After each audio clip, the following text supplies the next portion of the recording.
Lahat ng magulang ay pangarap na makatapos sa pag-aaral ang kanilang mga anak. Sabi nga nila, ang edukasyon ay isang kayamanan na kailanman ay hindi mananakaw ng sinuman. Sa videong ito, ibabahagi ko sa inyo ang kwento ng isang lalaki na siguradong kapupulutan natin ng aral at inspirasyon. Kaya naman, inaanyayahan ko kayong manood hanggang sa dulo ng videong ito.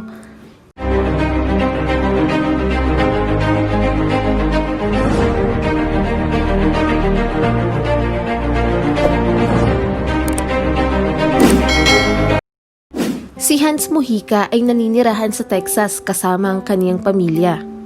Mabait si Hans at pangarap niya na balang araw ay ipagmalaki siya ng kaniyang mga magulang. Subalit, noong nagbinata na siya ay nagbago na ang kaniyang pag-uugali. Marahil ay impluwensya ito ng kaniyang mga kabarkada. Dagdag pa rito ang expectation ng kaniyang mga magulang tungkol sa kanya. Sinusubukan niya namang gawin ang kaniyang makakaya pero bigo pa rin siya. Alam niya na ang kanyang mga magulang ay nagpapakahirap magtrabaho, maitaguyod lang ang pag-aaral nilang magkakapatid. Nagsimulang magbago ang kanyang pag-uugali noong nasa high school na siya. Hindi niya maituon ang kanyang pansin sa pag-aaral dahil palagi siyang nasa labas at gabi na kung umuwi kasama ang kanyang mga kaibigan. Hindi naman siya ganoon katalino, kaya nahirapan siyang ipasa ang kanyang mga subject. Kailangan niya ring makagraduate dahil umaasa sa kanya ang kanyang pamilya. Alam nito na nag-aaral siya ng maayos. Noong makagraduate siya ng high school ay napakasaya ng kanyang pamilya. Kaya agad siyang nag-enroll sa University of Texas Pan American, ngunit simula pa lang ng klase niya ay talagang nahirapan na siya. Para sa kanya ay napakahirap sa kolehiyo kumpara noong nasa high school siya. Kung sa high school ay panay ang check ng teacher sa mga estudyante para malaman kung nakakasabay ba ito sa mga aralin, sa kolehiyo ay hindi ganoon dahil pinapabayaan lamang sila. Ang estudyante ang masusunod kung aaralin niya ba ang ibinigay ng professor o hindi. Nakikita niya na halos lahat ng kanyang kaklase ay abala sa lahat ng kanilang ginagawa. Samantalang siya ay tatamad-tamad. Umaasa rin siya na makakakopya sa kanyang mga kaklase tulad ng ginagawa nila noong nasa high school. Subalit walang nangyaring ganoon pagdating ng exam, kaya naman matapos ang first semester ay bumagsak ang kanyang grades. Dahil sa sobrang baba ng grado na kanyang nakuha ay sinuspende siya ng paaralan. Dahil sa naging resulta ay hindi alam ni Hans kung paano niya ito ipapaalam sa kanyang mga magulang. Ngunit kailangan nilang malaman ang resultang iyon dahil sila ang nagpapakahirap magbigay ng tuition kay Hans. Takot na takot niyang sinabi sa kanyang ama't ina na hindi na siya mag-aaral sa kolehiyo. Nang marinig ito ng kanyang mga magulang ay kitang-kita ang sobrang kalungkutan ng mga ito. Naluluha rin si Hans nang nakikitang ganoon ng kanyang mga magulang. Ganoon rin sila kalungkot nang pumanaw ang kanyang nakatatandang kapatid na si Eduardo dahil sa isang aksidente. Ang kuya niya na sana ang kauna-unahan sa kanilang pamilya na makakatapos sa kolehiyo. Ngunit dahil pumanaw ito ay sa kanya itinuon ng kanyang mga magulang ang pangarap na makatapos man lang ang kanilang anak sa pag-aaral. Dahil sa pangyayari ay naisip ni Hans na kailangan niyang magbago. Gusto niyang matupad ang kanyang pangarap, ang maging proud sa kanya ang kanyang mga magulang. Hindi na ulit siya gagawa ng bagay na ikakalungkot ng mga ito. Alam ni Hans na hindi magiging madali ang lahat pero handa siyang mapagtagumpayan anuman ang pagsubok na kanyang pagdadaanan. Kailangan niya ring maibalik ang tiwala ng kanyang mga magulang sa kanya. Nagtrabaho siya sa bangko upang makaipon ng pera para muling makapag-aral. Ngunit hindi sapat ang kinita niya rito kaya nagdesisyon siyang mag-resign at humanap ng ibang trabaho. Napadpad siya sa isang construction company.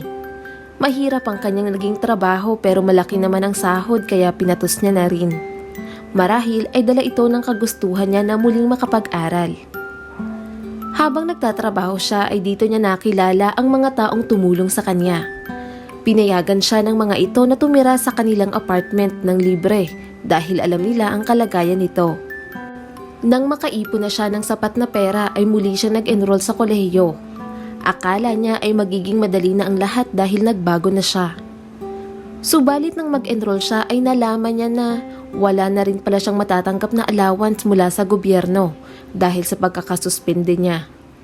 Sa puntong yun ay alam ni Hans na kailangan niyang magdoble kayod para matustusan ang kanyang pag-aaral. Ngunit kakayanin niya nga ba ang pagsubok na ito?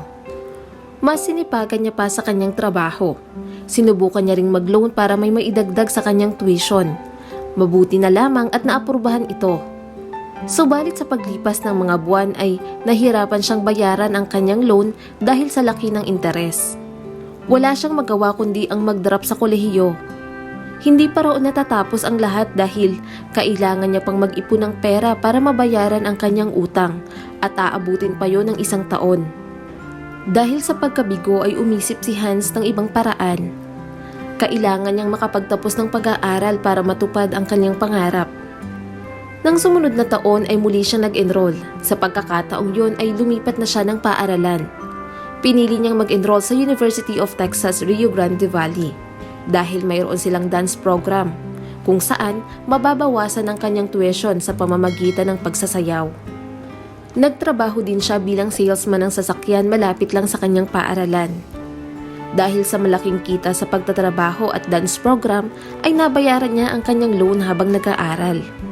Subalit habang tumatagal ay lumalaki ang kanyang gastusin, lalo na sa mga project at thesis.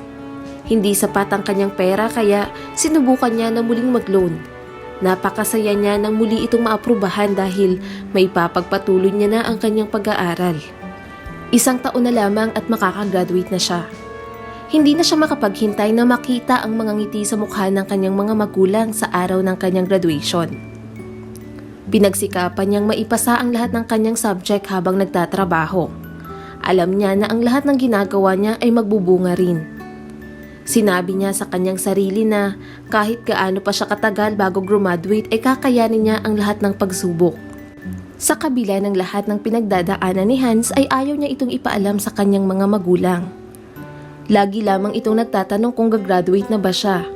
Pero ang tanging sagot niya ay malapit na. Pero wala silang ideya kung kailan yung malapit na. At matapos nga ang 6 na taong pabalik-balik sa kolehiyo ay makakagraduate na si Hans. Masayang masaya siya dahil sa wakas ay matutupad niya na ang matagal niya ng pangarap. Subalit paano niya nga ba susorpresahin ang kanyang mga magulang?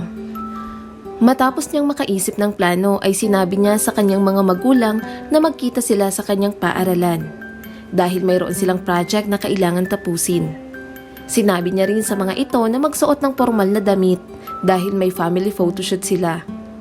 Habang inaantay niya ang pagdating ng kanyang mga magulang ay magkahalong kaba at saya ang kanyang nararamdaman. Sa tulong ng kanyang kaibigan at kasintahan ay susubukan nilang kumuha ng video sa mga susunod na sandali. Nang dumating na ang kanyang mga magulang ay nilapitan ito ng kanyang kasintahan at iniabot ang isang sobre. Si Hans naman ay naroon sa likod, nakasuot ng kanyang damit pang graduation. Inaantay na lumingon ang kanyang mga magulang. Ang kanyang kaibigan naman ay nagsimula ng i-record ang mga pangyayari. Dahan-dahang binuksan ng kanyang ama ang envelope at sinimulang basahin ang sulat na nakapaloob doon. Habang binabasa nila ang sulat ay unti-unti ring tumutulo ang luha sa kanilang mga mata. Nakita rin nila na may 2 ticket sa loob ng envelope. Ang ticket para sa graduation ni Hans. Sumenyas naman ang kanyang kaibigan at halos sabay na lumingon ang kanyang mga magulang kay Hans. Lalong tumulo ang mga luha nila nang makita ang kanilang anak na noon ay gagraduate na matapos ang 6 na taon. Sinabi ni Hans na mahaba ang 6 na taon pero alam niyang sulit ang lahat ng yon nang makita niya ang reaksyon ng kanyang mga magulang. Patuloy ang pag-iyak ng mga ito. Alam nila ang naging sakripisyo ng kanilang anak, makapagtapos lang ito ng pag-aaral. Nagpasalamat siya sa kanyang mga magulang. Sinabi niya rin na ang lahat ng yon ay nagawa niya para sa kanila dahil alam niya na napakalaki ng sakripisyo ng kanyang mga magulang sa pagpapalaki sa kanilang magkakapatid. Yun din ang naging motivation niya para hindi sumuko sa mga pagsubok sa buhay. Ang kwentong ito ni Hans ay naging inspirasyon ng maraming kabataan. Ayon sa kanya ay magagawa mo ang isang bagay kung gusto at pagsisikapan mo lamang. Hindi lahat ng tao ay naniniwala na kailangan makapagtapos ng kolehiyo para magkaroon ng magandang buhay.